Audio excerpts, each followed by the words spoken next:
Assalamualaikum warahmatullahi wabarakatuh. Saya Binti Maryamah dengan NIM 0554365582. Video ini ditujukan untuk memenuhi tugas 2 mata kuliah Dasar-Dasar Penyuluhan.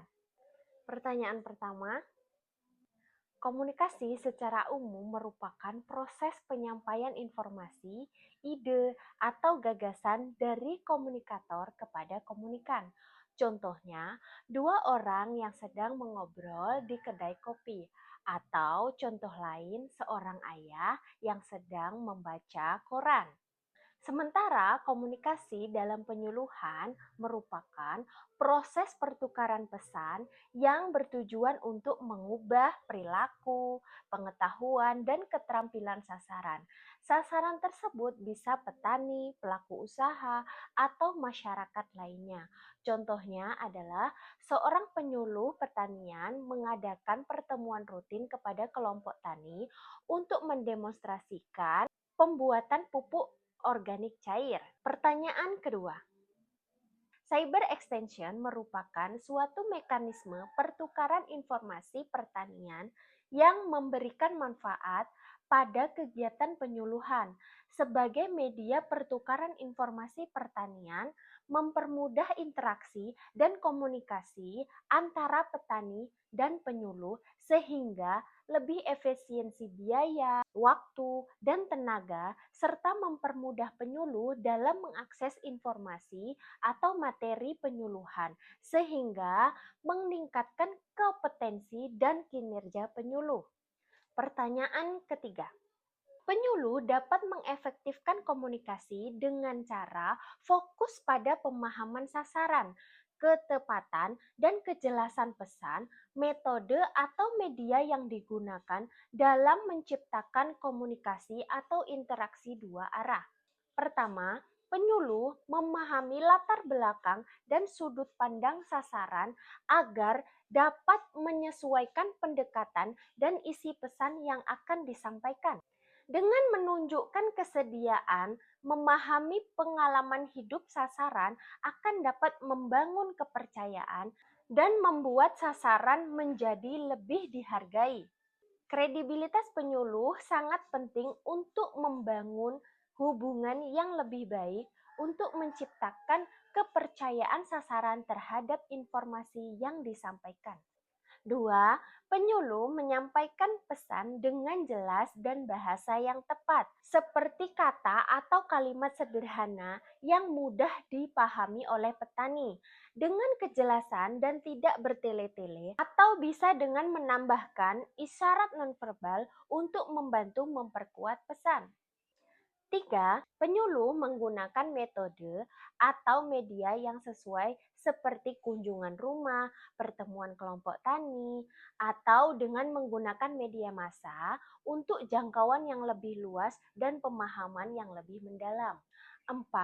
Penyuluh menjadi pendengar yang baik untuk memahami kekhawatiran, pertanyaan, dan umpan balik dari sasaran. Penyuluh juga perlu memberikan kesempatan kepada sasaran untuk berbicara atau berdiskusi, untuk berbagi pendapat, sehingga memberikan kesempatan komunikasi yang nyaman dan terbuka. Pertanyaan keempat, berdasarkan hasil pengamatan kegiatan penyuluhan di Desa Karangendah, Kecamatan Gelumbang, bersama dengan BPP atau Balai Penyuluh Pertanian, inovasi pertanian yang sedang disampaikan adalah mengenai pupuk organik cair biourin sapi dan pupuk organik cair seresah bambu. Tahapan inovasi terkait pengenalan dan penerapan POC biourin sapi dan seresah bambu kepada kelompok tani melibatkan beberapa proses, dimulai dari penyuluhan, pelatihan praktek, hingga pendampingan dan evaluasi. Penyuluh memberikan pemahaman mengenai materi kepada kelompok tani mengenai proses pengolahan limbah urin sapi dan seresah bambu. Dilanjutkan mendemonstrasikan langsung cara pembuatan POC secara rinci. Penyuluh juga mendorong anggota kelompok tani untuk mempraktekkan secara langsung pembuatan POC di bawah bimbingan tim penyuluh untuk kemudian dilakukan uji coba langsung pengaplikasian POC di lahan percontohan milik petani secara langsung. Penyuluh senantiasa memberikan dampingan berkelanjutan selama proses aplikasi dan pemantauan hasil untuk memastikan petani tidak mengalami kesulitan dan memahami cara yang benar penggunaannya. Dari kegiatan penyuluhan ini didapati tahap adopsi inovasi POC biourin sapi dan seresah bambu adalah sebagai berikut. Pertama, petani mulai memahami potensi limbah yang sebelumnya tidak dimanfaatkan sekarang menjadi pupuk yang berguna bagi lahan pertanian mereka. Kedua, petani juga menaruh minat untuk mempraktikkannya karena telah memahami akan nilai manfaat dan efisiensi biaya yang dikeluarkan. Ketiga, beberapa petani sudah ada yang mencoba membuat dan kemudian menerapkannya pada lahan pertanian mereka. Beberapa lagi di antaranya masih ada yang belum menerapkannya karena terkendala bahan baku. Faktor yang mempengaruhi kecepatan adopsi inovasi pada petani dipengaruhi oleh faktor pribadi dan faktor lingkungan.